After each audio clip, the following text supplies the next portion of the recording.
Why do you travel so much?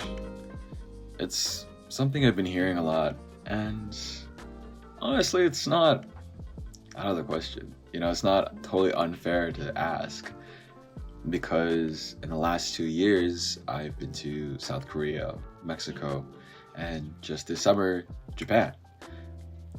And to me, this isn't a lot because I know someone who's been to 30 countries in the last 4 years.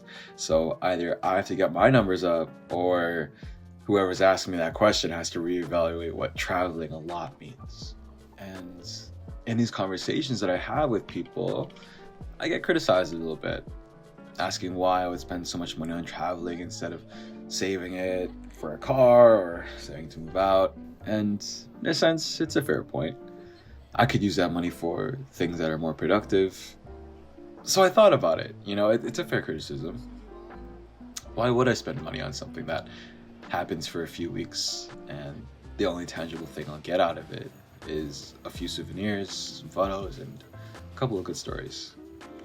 And then I started to wonder about what it means for something to be valuable. And to me, the act of experiencing something is inherently valuable.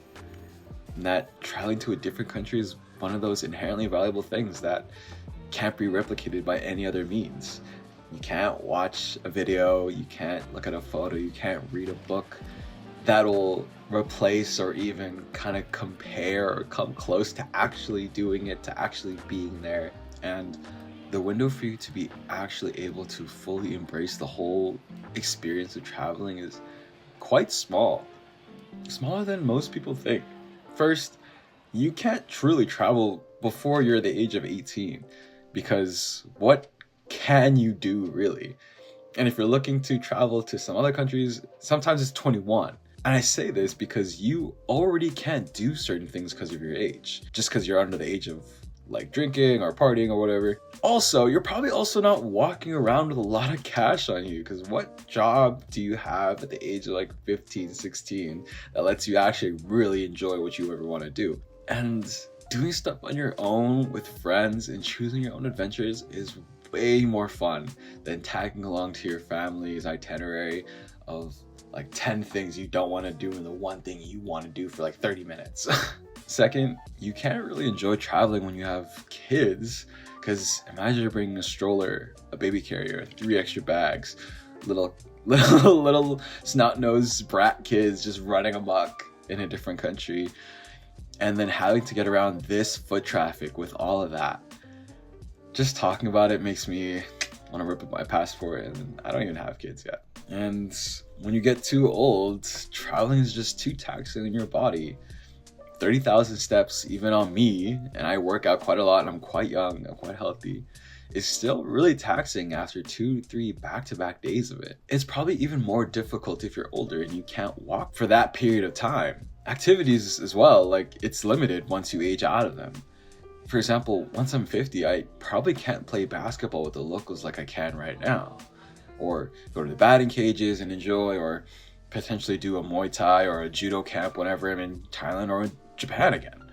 So if you ask me, the whole adage of travel when the time is right is kind of a trap, since the window to actually enjoy traveling to its fullest is so small, limited to where you have the most freedom, the least responsibility, and enough money to go and actually do the things that are worth doing to you. It would have been my deepest regret to have never gone and do the things I wanted to do. And that's what traveling is for me. It's taking the opportunity to see the world while I have the time, ability, and resources to. And if you're thinking to yourself, I'll just travel after college. And then after college, the bank starts calling for the loans they gave you 4 years ago. And so you say, I'll travel after I find a good job. And then you find a good job. Then you say to yourself, I'll travel after I'm settled in. I just got hired. I can't take a vacation yet. And then it's time for you to get married. I can't travel yet. We have to pay for this wedding. And you have kids. We can't travel yet. We have to take care of the kids. And then it becomes, we'll wait until they're in college. And by then, you've lost the passion and really the drive to even go. And by then, you've missed the chance to do all the things that you wanted to do in the first place because you waited too long. And that happens way more often than you think. the best time to do anything is now, because we have been so brainwashed into thinking we have to wait for the best time to do things, the best way to do things, and it's infested our thinking so much that we wait and wait and wait, not realizing the best time to do things have already passed. So my advice to you, don't wait, just go and see the place you've been dreaming about, because I'm telling you, the longer you wait, the more obstacles you put in front of yourself, and the smaller that window of opportunity gets. You wouldn't want to miss something like this. Seeing how people halfway across the world live their lives, and how their society is different than mine, and how their culture and history affects other cultures and histories, and kind of how it places itself within your world knowledge is so fucking cool. The food, the people, the buildings, the things to do, the food, oh my god. It was so much fun. I was actually here a really long time ago, almost 10 years ago, and I was lucky enough to go because my mom's an avid traveler, and I was lucky enough to be able to go with her. So I can truly say that I knew how cool Japan was before the whole TikTok algorithm took over and all of these Japan TikTokers like came and made it blow up or everything. And honestly, I remember enjoying it so much. As a young boy, it matured me really fast to be able to see a totally different place on my own, be surrounded by people who don't speak my language, to see how a different society builds their buildings, how they do their schools, how they do their businesses. It's just so cool. The entire experience 10 years ago really opened up my experience, and to come back 10 years later with a totally new perspective about life, work, love, and a different maturity about how it is to be a person in society, since I am now a functioning member of society, technically. It was surreal because it didn't actually feel as foreign to me as I was expecting. Because although I still couldn't read anything, I generally knew the flow of how things worked around me, how things were done. I knew how to take the train for the most part, and I was familiar with how the cities were built and kind of how the culture goes. So I was never really too lost. And after 10 years of life, I had a greater appreciation for food, art, culture, history, money. So a lens that I was able to paint my experience with revisiting one of my favorite countries to experience was, for me, simply amazing. Among the amazing things that Japan held in store for me is to do my hobbies in different places around the world, to see how other countries do what I like to do. So I played basketball, I went to the arcades as much as I could, and it was so much fun because the styles, cultures, how they organize themselves is different from what I have back home. And it was beautiful. But I noticed something while doing familiar things in an unfamiliar place. Time moved slower here. And it's a strange thing to say, but I think that it has something to do with how they carry themselves and kind of the pace and tempo of how they live their lives.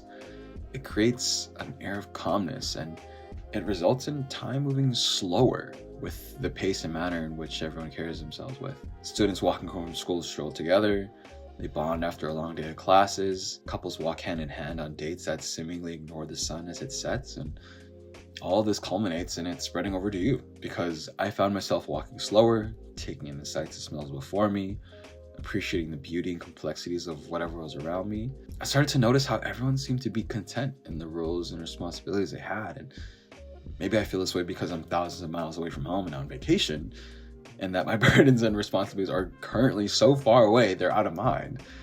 But I think this is also another beauty of traveling. The feeling is sort of similar to when your phone dies while you're out in public and you start actually noticing the things around you, the people next to you, what clothes they're wearing, what they're talking about, and then your mind wanders to the stories they have, and it gives you a break for your mind to stop thinking about itself. And for me, traveling is that exact feeling, but times 1,000. If you've learned anything from this video, it's to never come to Japan in the summer, because it's too goddamn hot. Wait for fall, winter, spring, whatever it takes. Just don't go during dead summer, because I don't know, dude, I couldn't do it.